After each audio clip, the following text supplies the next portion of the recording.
This week, we're talking about being called a bad friend when our displays of affection get misinterpreted. Yeah, this one hits heavy for me. Like, I think with the exception of you, pretty much my entire life, people have misunderstood how I show up as a friend, and yeah, constantly getting called a bad friend or a weirdo.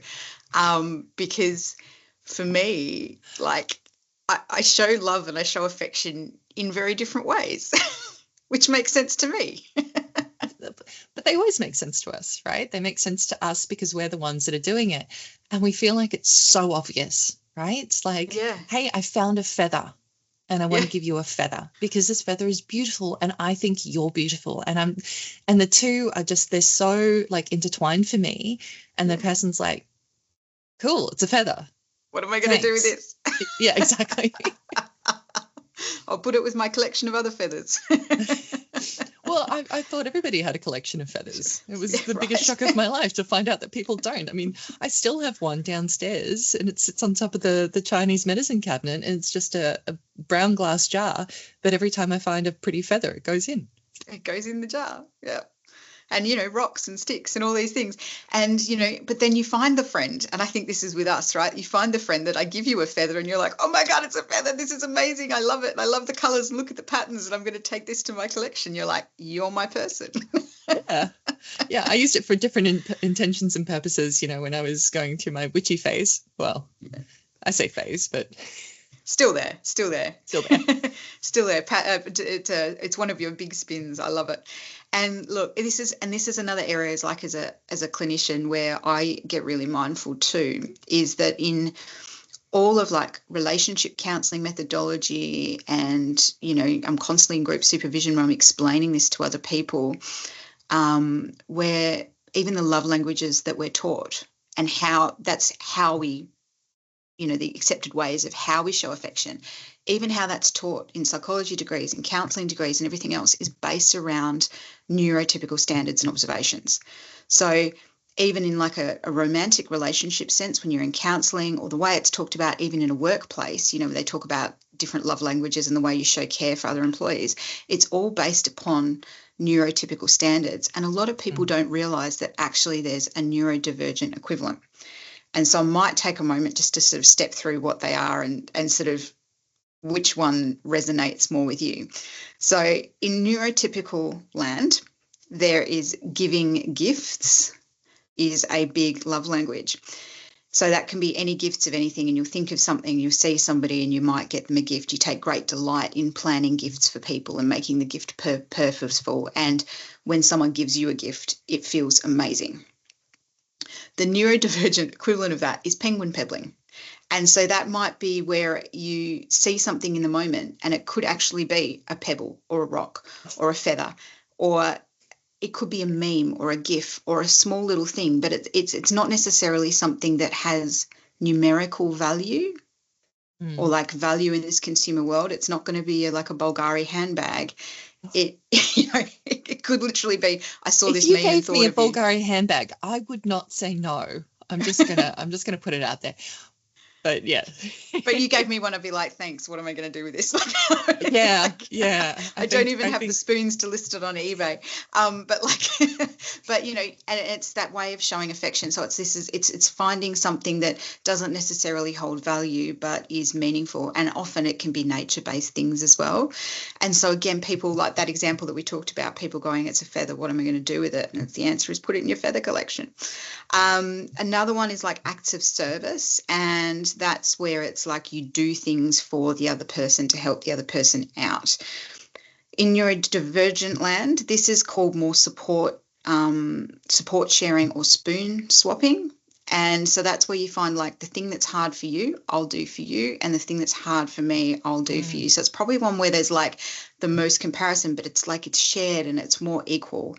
And it's like, you know, we can do the hard thing together. But it's about sharing and trading energy, because we realise in neurodivergent land that is like the most important commodity there is energy. Yeah. So it's like, if you come and you unstack my dishwasher, take me now. I'm yours.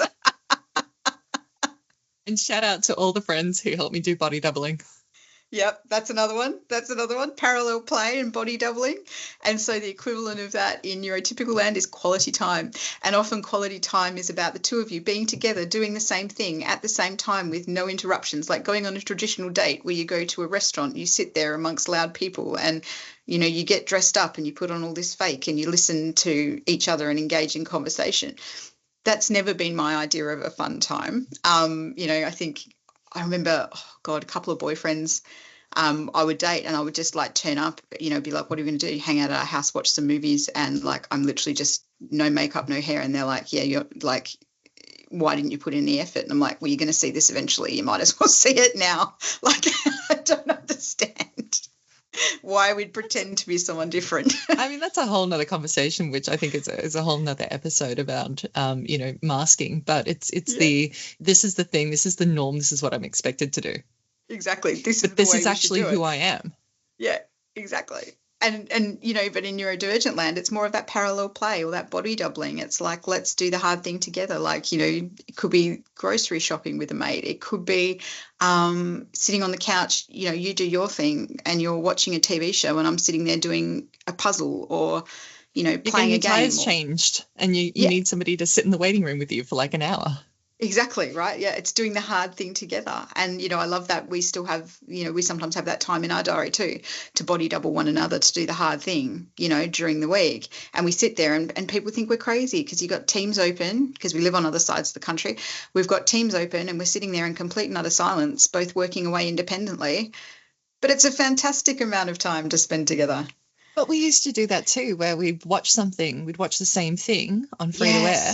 Yes. And then And I would actually sometimes get really confused because I'm like, am I supposed to be saying something? Are we supposed to be having a conversation? But you were so happy. And eventually it clicked. And I'm like, no, this is what she wants. She just wants to sit here in silence and listen to the same thing. And then we just take the piss out of it at the same time. And it was great. Yeah. And this was back in the days where it was like landline telephones and like I'd be tying up the phone for the house and you'd be tying up the phone for the house. And adults Mum would come in and be like, what are you doing? Yeah. It's like, we can't, we're watching Dawson's Creek. You know, and we'd sit there for hours. Yeah. But all that way back to that. And other friends would just be like, I don't get it. Like the phone is for talking. And it's like, does it have to be? Does it have to be? Just trying to think of the last two. Deep pressure. So is one like squeeze the love out of me. And that comes back to proprioception. And often neurodivergent folk have lower levels of proprioception, which is our ability to understand where our body is in space. And that means we walk into a lot of furniture, drop things, a little bit more clumsy. But also as well, it leads to anxiety because you don't know where your body starts and ends. So getting that proprioceptive feedback can be really grounding and like, you know, squeeze the love out of me. Which is funny because you used to hate being touched. I still do. I still do. But like I will push myself up against a wall, like, you know, quite happily. But, you know, in neurotypical land, it's like physical affection and to be touching and to be holding hands and to be doing all of these things. And for a lot of neurodivergent folk, that's just downright uncomfortable. And then the final one is info dumping, which I feel like this is a little bit of that. It's like a little bit of an info dump. But that's where the neurotypical equivalent is words of affirmation and saying nice things about the other person, encouraging things about the other person, which again can be difficult if you're sort of, depending on your communication styles, if you're a very direct communicator, but also as well, you know, with that sort of the very black and white thinking that many of us tend to have, it's like, what's the point in saying it? Doesn't necessarily make sense. And sometimes words of affirmation can make us feel really, really uncomfortable. Well, now love the suit you're wearing today. Yeah. And it's funny because I was in a psychosocial safety session the other day, and someone was talking about the fact that as a neurodivergent person, they make a lot of effort to translate their communication to somebody who's neurotypical. Mm-hmm. So they'll run their emails through AI to say, you know, how can I make this nicer or less blunt? And it will add, hi, how was your day today? Did you have a good weekend? And they were saying, these are things that I wouldn't normally ever say to someone. But at the same time, there was a notable absence. So their emails without that filter tend to be a lot more blunt. Yeah. And the two-way street of communication isn't actually happening. No. They're trying to figure out, how can I communicate better with this person? But the other person's receiving an email going, well, this person's being really blunt, they're being really rude, and they're not trying to have that level of communication or understanding back. Yeah. Or they're not trying to edit their email the other way. Like, it's unheard of for people to try and edit their emails to sound more direct, you know, to be like, thanks, got it, or okay, or yes, option 1. That would be amazing. I would love that. Please email me direct blunt messages. I love it. See, if I got a direct blunt message, my first thought would be, are you mad at me? Yeah. So my RSD is kicking in at this point. You're kicking in. So I want to message bluntly, but I don't necessarily want blunt messages back. But everybody's different in that regard. It's so difficult and it's so hard. And it's like, I just want the small amount of information, because a lot of information is hard for me to understand and nuance to read, and it's exhausting. But yeah, the neurodivergent equivalent of words of affirmation is info dumping. And so that's where we share facts and knowledge with people. And it can come across often as really self-centered, or I know this, or da-da-da. But for us, like, knowledge and learning and information is like something that's really, I say precious, like my precious. But it's something that's really, really important to us. And so, yeah, being able to pass on your knowledge, being able to pass on your facts to other people is like the ultimate act of love, like, you know. And again, people won't understand it. It's like, oh, there she is banging on about this topic again. But it's really tricky. If I ever wanted to show you how much I love you, I would just take you to the zoo and I would shut up and I would let you talk the whole day. And go through the whole, do you know wombats poo in cubes? And this animal from this date can do whatever. Yeah. I love that. Let's a date for us. Let's lock it in and film it. I love it. I think that would be so fun to watch, you know. But it's really interesting that, everyone's communication styles are different and everyone's love languages are different. But there is this one-way street, and there is this, as you called out so beautifully, there's this over-prevailing neurotypical norm that exists within our society about this is how you show affection. And if you're not doing it this way, and that's what we're even taught from a young age, of that's what affection looks like, that if you're not doing it this way, you're doing it wrong. Like, if you're not hugging somebody, then it means you don't like them. Or the other extreme of that is what I used to do, which is I would have this impulsive burst of affection for somebody, and I would want to hug them, but they would find that too much, because no, you've already hugged me today. So it's even this kind of structured thinking of one hug a day is all you get, you know, like that's like your Russian good friend. That's the limit of the affection in this kind of situation. And so I was a very affectionate person when I was small. And I, you know, back in the 90s, of course, if you were called gay, even in primary school, I still cannot believe that was a slur that kids would, you know, it's not a slur to be called to be gay, but it was seen as a slur. Yeah, back then. To be called it, or to be insinuated that you were. And it was just like, and it made me want to touch people less, because I'm like, well, I'm just going to get verbally abused. Now, as it turned out, that they were partially right. But at the same time, it's sort of like that whole insinuation of you're doing a bad thing. Yeah. Yeah. And you're wrong and your way is not right. And that we're going to choose a hurtful word to describe that for you and attribute that to different things, because they didn't actually mean it in that context. They just meant it as something bad, which it isn't. And and if they could have called me a worse word, they would have. Yeah. And I think they did probably at different times, to be fair. They did, yeah. They did at different times. But, yeah, it's just this misunderstanding. And, you know, it's like, I guess it's one of these things we have, and it's probably some of where the ableism's the deepest, but also this huge load that we carry every day of constantly trying to mash ourselves into a way of expressing affection that other people will understand, you know, and doing it in a way that is appropriate within society. And, you know, I mean, for me, I'm never going to say unmasking's like fully job done. Someone called me Nudie Rudy the other day because they're like, I don't think you could unmask possibly like anymore.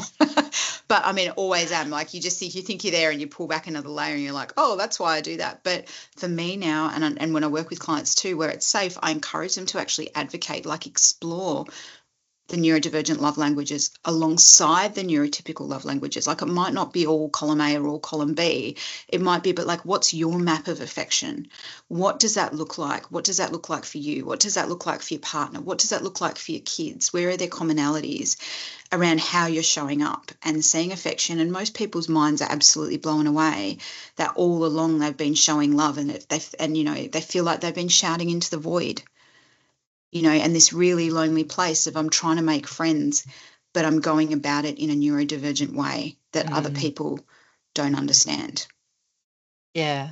Yeah. And you look at so many of the TV shows that we used to watch, the movies, all that sort of stuff, that weird kid, the kid that's like, oh, you're so weird, or, they're an outcast or things like that. A lot of the time they're actually showing up with neurodivergent love languages. Yeah. And they're getting essentially ostracized and outcast for pebbling, for info dumping, for being a nerd or a geek, or whatever the case may be. Following along quietly around someone, parallel player. Yeah. And it's just, I feel like so much of that has also seeped in from a subconscious level as well. And that's really kind of where we get a lot of this, like, oh my God, that push away as opposed to the lean in. Absolutely. And it's that ability to advocate, and say, this is what I like, but tell me also what you like. And, that ability to meet each other like halfway where it's comfortable, so you can still show up authentically within that. And it may not be that, all 5 of the different, I'm just counting on my head, I'm like, is it 5, is it 6? But, the neurodivergent love languages, it may not be that you're able to meet someone's, all of them. They might have a collection of 4 or 6, whatever.